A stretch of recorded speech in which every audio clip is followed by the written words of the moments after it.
Hi, Mitchell Levy, Global Credibility Expert. We are at one of my most favorite times of the day, and that is when I get to talk to a expert on their values.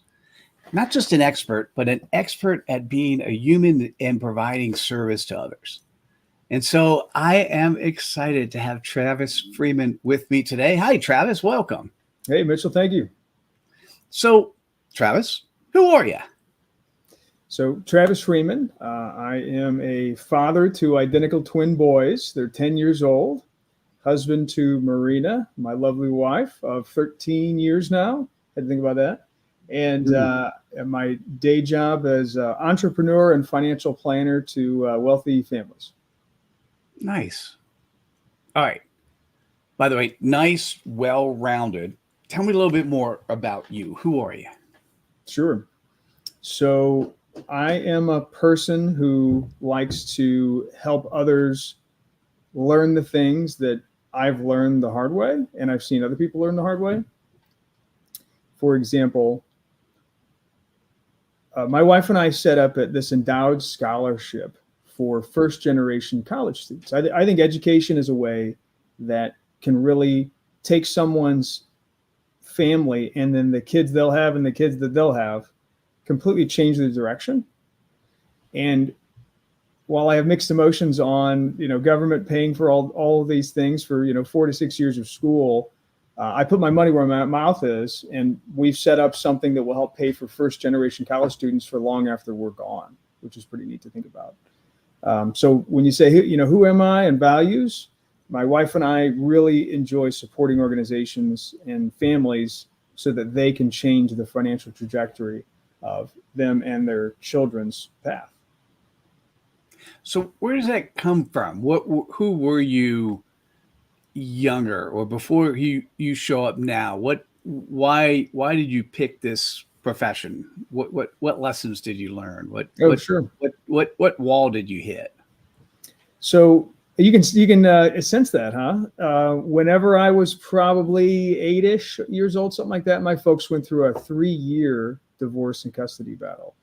And we went through an average middle class or lower middle class family to having food stamps, living with my mom for a while. Now, it didn't last forever, right? There was a lot of hard work and some luck to pull out of those years. But at that young, sensitive age, I realized, oh my goodness, financially, a lot of things have changed. We went from having a lot of things during the holidays to virtually nothing. A church paid for Thanksgiving and the holidays that year. So that made me really fascinated with money, and that transformed into sort of an obsession, a healthy obsession with learning it. Knew exactly what I wanted to do when I went to college. A lot of my friends were still figuring it out. Finance is exactly what I wanted to do. There was no question about it. And that transformed into all the things I'm doing today, not only with businesses, but in my main job, helping affluent families. So that's the reason that the passion is there, Mitchell. Right. I was able to strike that path through, yes, some adversity, but also some luck to have all the things I have today. And I'd love to be able to give some folks a little support and help to not necessarily take the same path I did, but to make their own path, have the ability to do so. Right. That's where it comes from. So so when your parents got divorced, you said at 8. Did you end up with your mom? Yeah. And how many kids, how many siblings? I have one younger brother. By the way, our parallel, same age for me and a brother and a sister. Got it. Interesting. So I'm tracking. That's fascinating. Okay. So when did life change for you? I mean, you recognize, obviously, what's very cool at 8 is you recognized, or as you moved on, you recognized the support that the community brought you. So when did things change for you? When did things change? In a positive way? Right? Are you thinking more long-term out of school, or what do you? Unless you have another negative you want to tell me about. There was plenty of noise along the way, but that was the turning point. Right. That was the root of the fascination, right? Is going back to that point.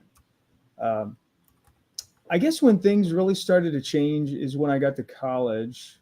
I wouldn't say I was a great student through middle school and high school. It wasn't a passion of mine, but by the time I got to college, everything clicked. I started my career at the age of 19, believe it or not. I was actually licensed. I had an insurance license. I don't do insurance these days, but that's how I started. And so I started my career, and by the time I graduated, I was the president of 2 different organizations on campus, and I had 3 different companies I had worked for. And I knew by the time I got out of school, I didn't want to work for somebody. I wanted to be my own boss, hang my own shingle, have my own business. And that's precisely what I did. And it was a tough couple of years coming right out of school to do that. Thank goodness for my parents' basement. But that hard work, determination, and luck turned into a part-time employee, and then a full-time employee, and then 2 full-time people, and then 3 full-time people. Now I got a team of people, and life's good, and we're giving back. That's so fascinating. So, did you know when you were younger that this is what you were going to do? Not necessarily, right? I don't think I could have described it in detail what I'd be doing at the age of 40, but I knew pretty early on that money fascinated me, right? The whole, a lot of kids have lemonade stands, right? But I absolutely loved that concept. I'd come out and tell my brother all the time that I wanted to invent things. You know, what could we invent today? So I love the challenge of the entrepreneurial spirit, pushing myself to do new things that hadn't been done. You should see my list, Mitchell. I'm not going to share it. I don't want to give everything away here to your viewers, but I've got a list of ideas on my phone here of inventions and all kinds of fun things that haven't been done, right? That part is so exciting. And that's the reason I don't know that I might change, but I don't know that I would ever retire, because I don't know what in the world I would do that would drive me to get up every day anymore, right? Like you said before we went live, for you, work is not work. It's a lot of fun. It's all mixed together. So that's interesting to me. So on the inventions, that list of inventions, are these financial instrument inventions, or are these just product entrepreneurial inventions? What are you thinking about? So a couple of them are financial service oriented, more on the technology or service side. I actually just added one over the weekend that I was chatting with my wife about. That would be, if it worked out, it would be either in Home Depot, Lowe's, or Amazon. One is actually a banking idea. One is a marketing concept for a marketing company. Another one's actually a men's grooming device that I think would be pretty popular. So anyway, all kinds of stuff. That's fun. All right. So servant leadership is clearly something that's important to you. In the financial services world, there are so many people who don't have the intent and commitment to do the right thing for their customers. They have the intent and commitment to make money and commissions for themselves. And I'm not talking about the people who are cheaters. I'm just saying, just in general, the industry. Why are you one of those people who have the intent and commitment to do the right thing for the client you're working with? I'm trying to build a reputation that can outlive me and help my kids one day. I mean, that's as simple as I can make it for you. I want my kids to be able to, and who knows if they'll be in the same neck of the woods that I'm in, but if they were to meet somebody that knew me and my family, I want that person that they meet to say, I knew your dad. And if you're anything like your dad and your mom, I can trust you, right? It's a great way to make a lot of money and just ruin your reputation to go the other way. And you see it a lot in our industry. Here's the infuriating part to me, Mitchell. So you got me going on a good topic. Financial professional is such a broad topic that it covers insurance people and it covers fiduciaries and folks that are brokers. It encompasses everything. But realistically, it's like physicians. If someone says they're a doctor, your next natural question is, oh, cardiology, pulmonology, podiatrist, right? There's 100 flavors of that. But people don't ask that question. It just gets grouped in, and it makes everybody look bad because of it. So you're 100% right. It still goes on, and it's sad to see.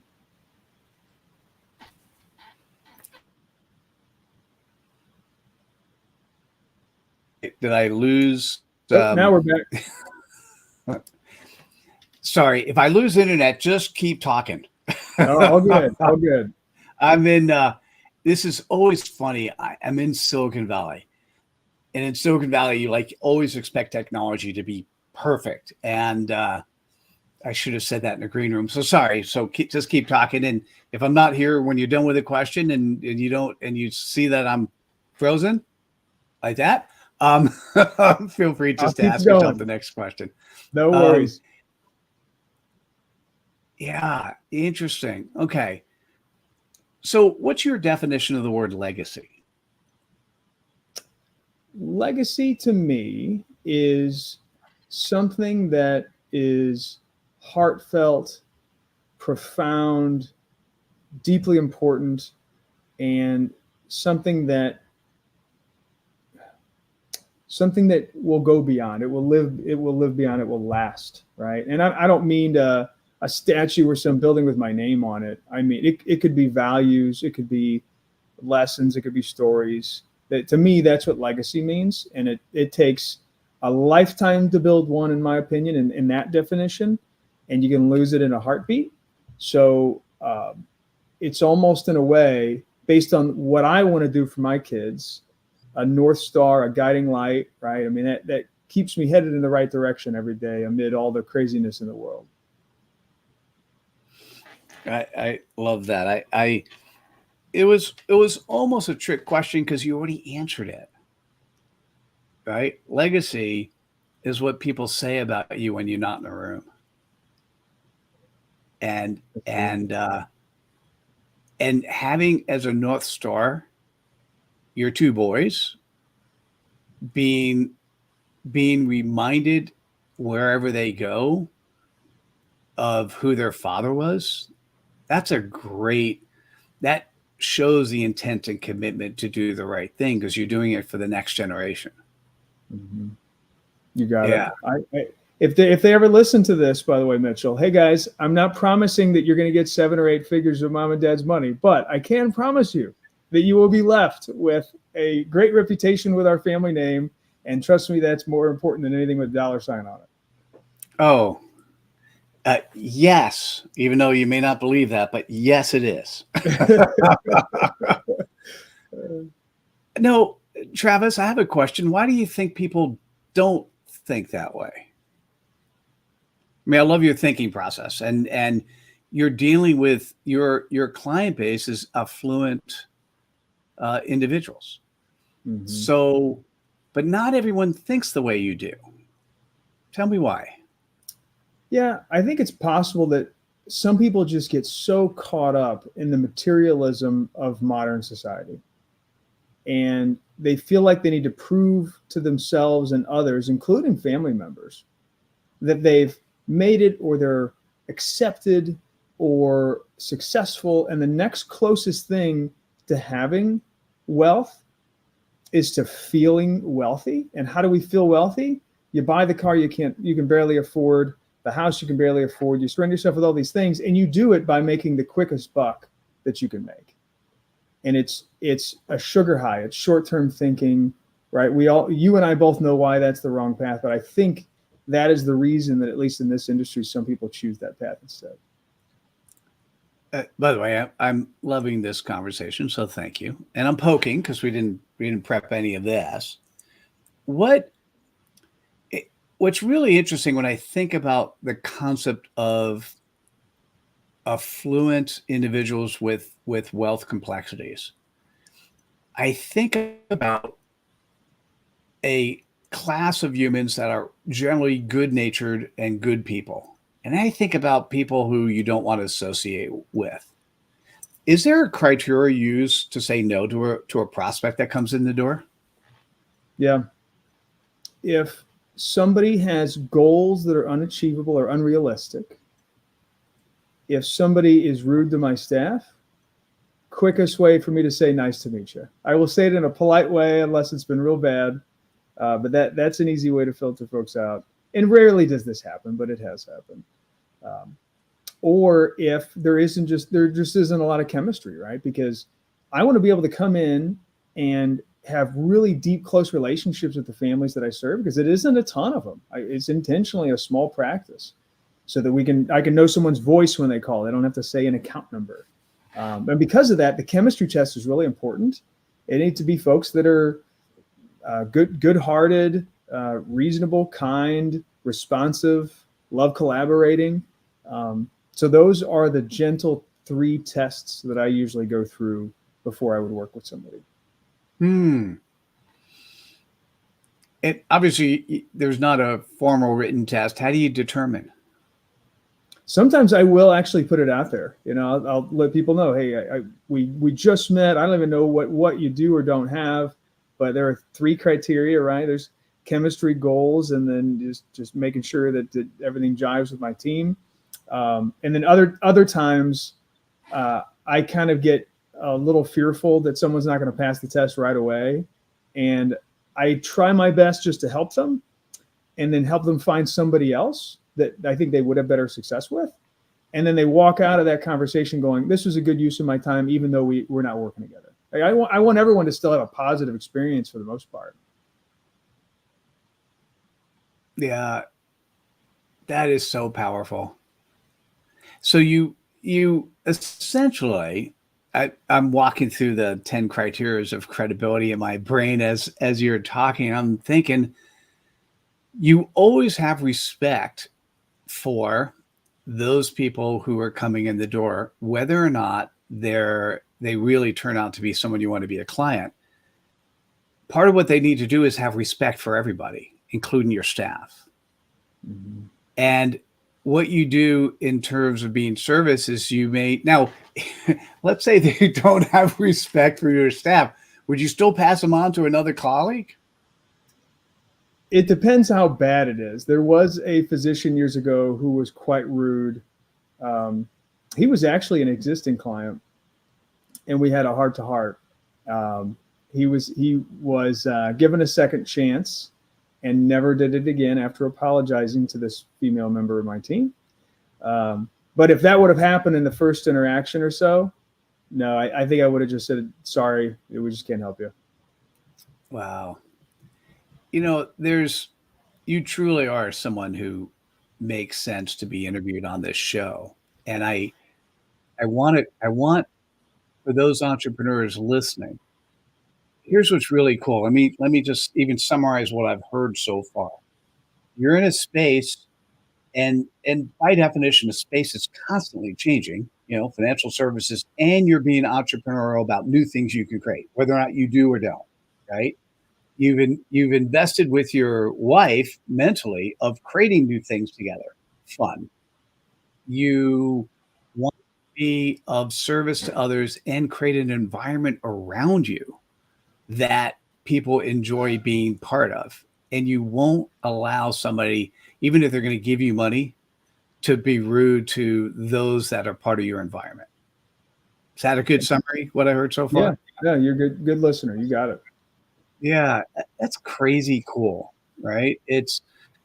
I think part of the question before, I said, why do people not act this way? It's because they put money in front of the rest of their values. And money is not a value, right? The acquisition of money is not a value.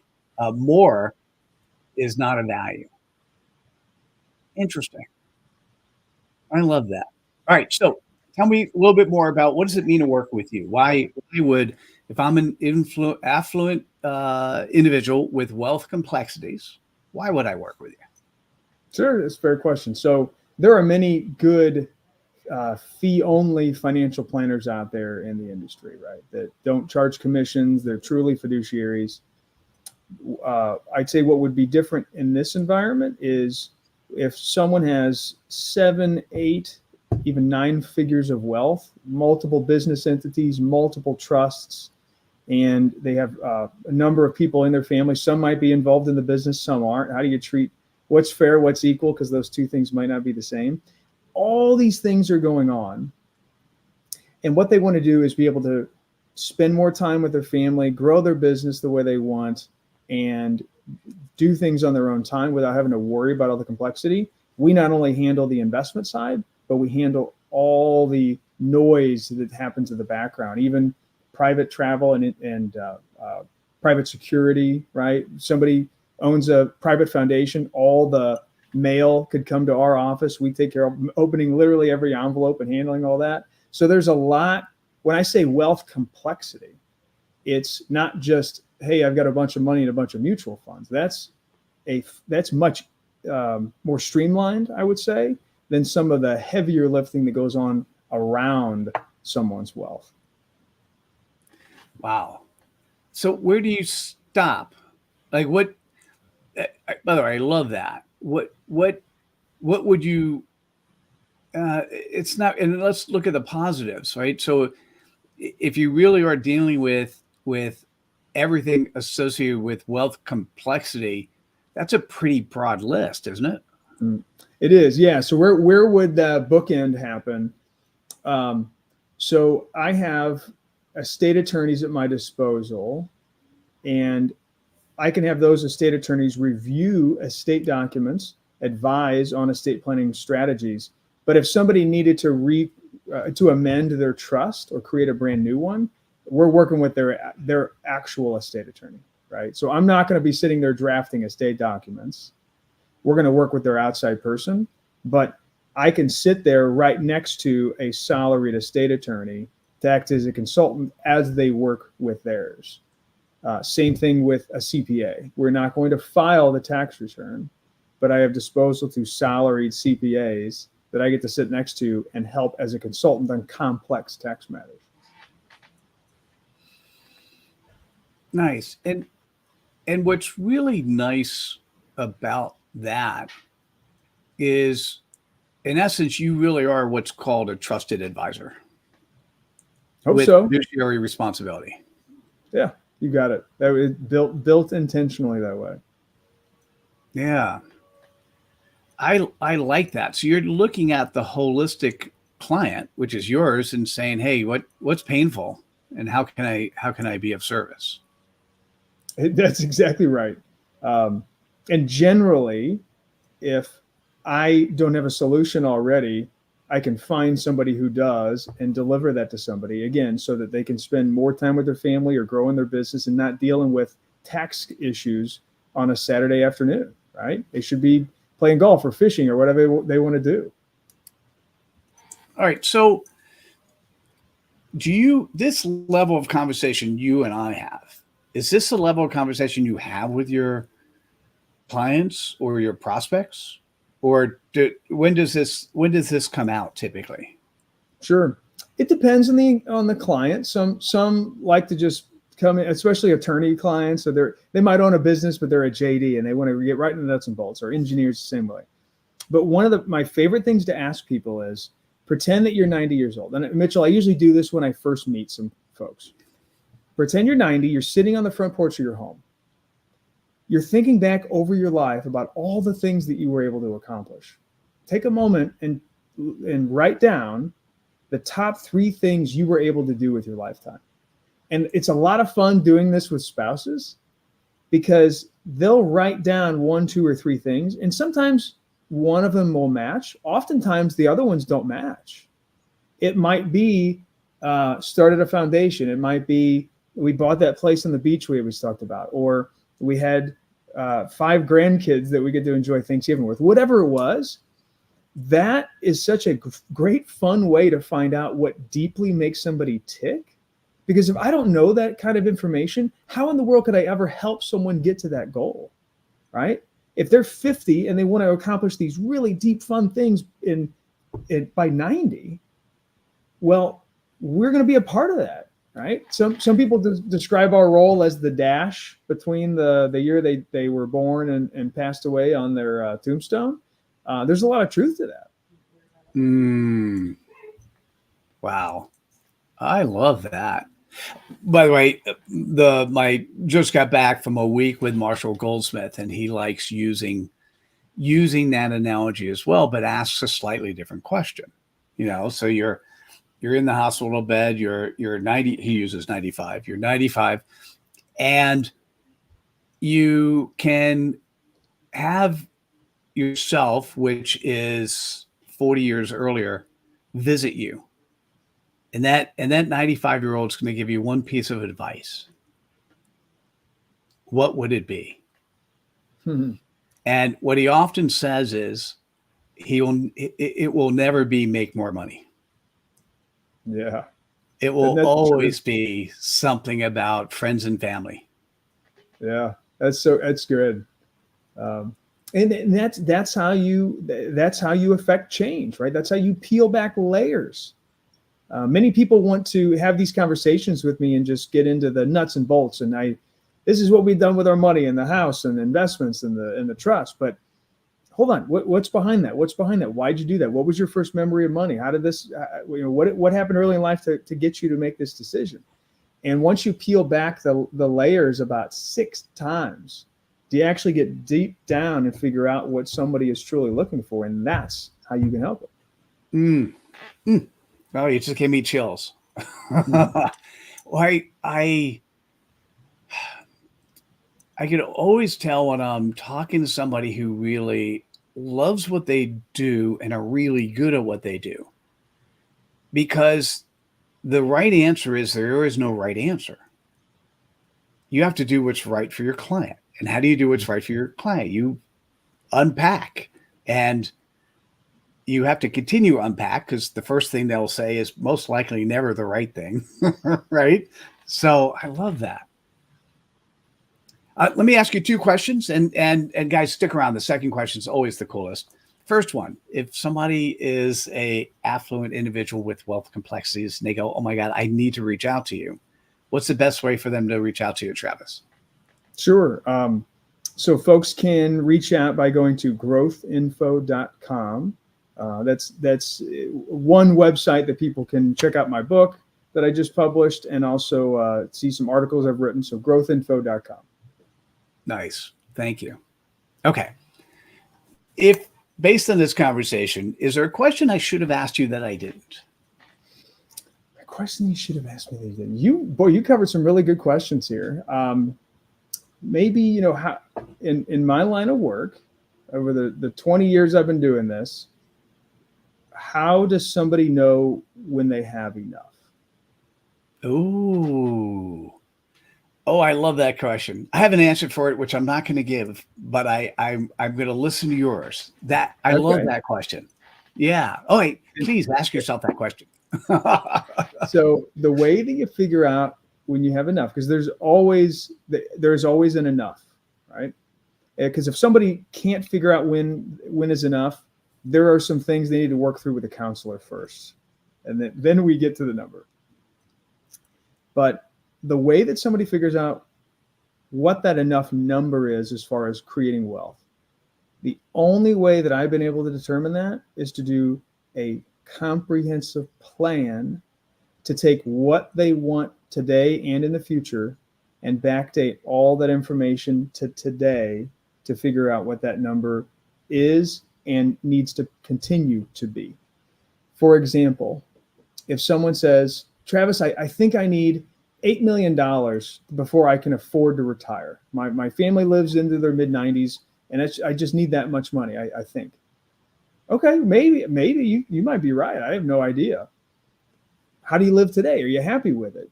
If money was no option, what would you change in your life, if anything?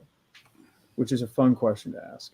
What do you want to make sure happens by the time you're 90 years old? When I ask all this information, some of it has a dollar sign to it, some doesn't.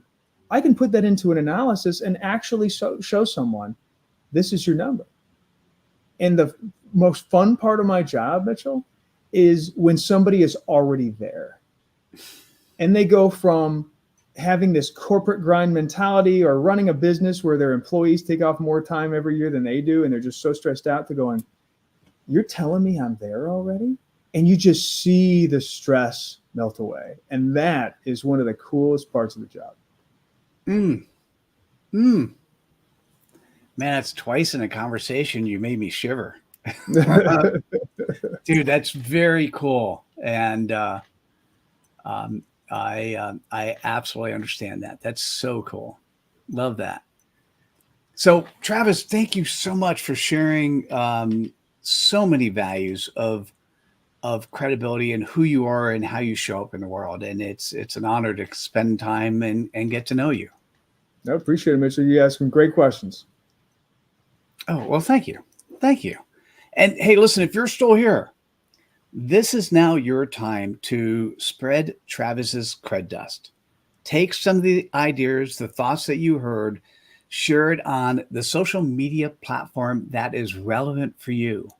And I'll see you on the next episode of Leaders Living Their Values. Thanks so much, everyone. Thanks for joining us. Take care. Bye now.